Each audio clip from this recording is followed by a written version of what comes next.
Hello students, welcome to our new lecture. In our today's lecture, we will be focusing on the short message service or the SMS service.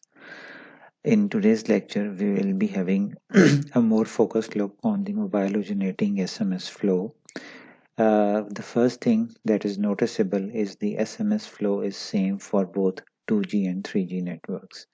This is normally abbreviated as SMMO flow, that is short message mobile originating flow. So let's start.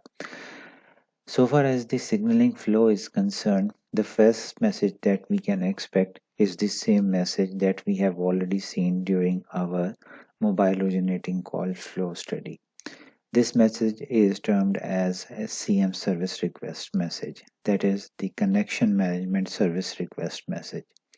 This message has the information element which indicates to the MSC that the service that is requested by the handset or the mobile station is basically the SMS service. So once the MSC receives this CM service request message, it then subsequently performs the authentication and ciphering mechanism to authenticate the handset, the subscriber.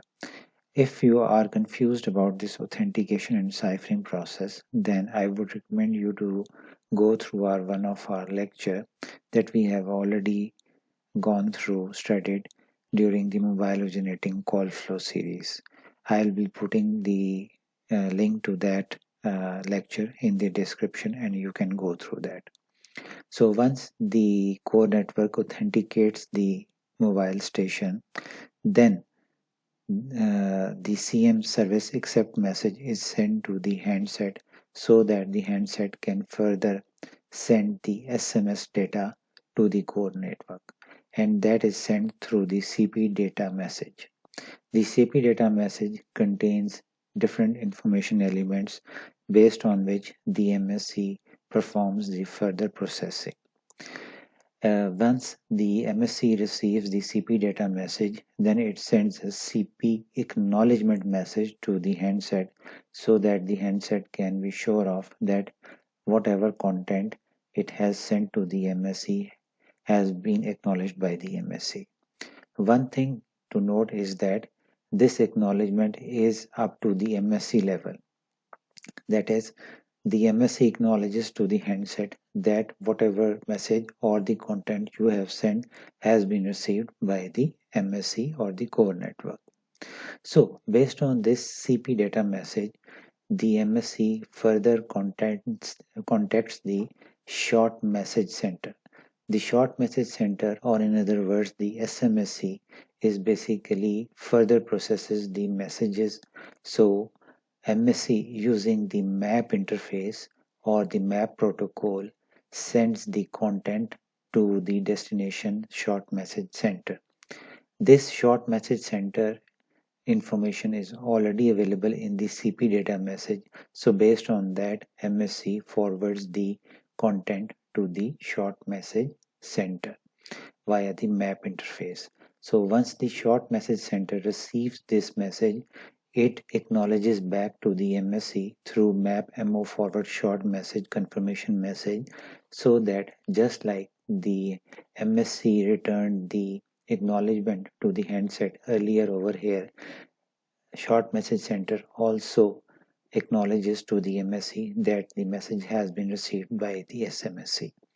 At this time, as MSC again sends a message to the handset, thereby reporting that your message or the message sent by the handset has basically been forwarded or been received at the SMSC as well. This is basically a report sort of message which handset then further can display to its user that the message has been delivered. However, this delivery is meant for the SMSC part only. So in return to this message, the handset again sends a acknowledgement message to the MSC that whatever acknowledgement you have sent to me, I have received that. One thing to notice over here is that if the message is long, beyond a certain length, then the handset divides it into several segments, and further sends the message to the MSC. So now let's have a look at the different messages and their information elements. As I already informed that CM service request message we have already studied in detail during our mobile originating call flow discussion and lectures, so you can refer to that as well. However, in this message, the information element of CM service request basically describes what kind of service is being requested by the handset, so you can find it over here. Although in this case I have a snip for the call establishment, but in case of real signaling flow, you will be having a description of the short message service request. There are other information elements as well, but for this discussion, they might not be importance. So we can proceed to the next message, and that message is called the CP data message. As I informed earlier, that this message is sent from the handset to the MSC, and this basically carries some important information that is related to the destination short message center. That address is available in it, which subscriber is basically sending the short message, and what is basically the payload of the message, that is the message content. So once the MSC receives this message, then it replies back to the handset through an acknowledgement message, in which the acknowledgement is sent to the handset. So the other message that we can check in detail is the mobile originating map MO forward short message request that is sent by the MSC to the short message center. In this message, there are some important information elements which indicates the definitely the SMSC address and the MSISDN and the content of the message. Then short message service center replies back to the MSC with the acknowledgement that the message has been received.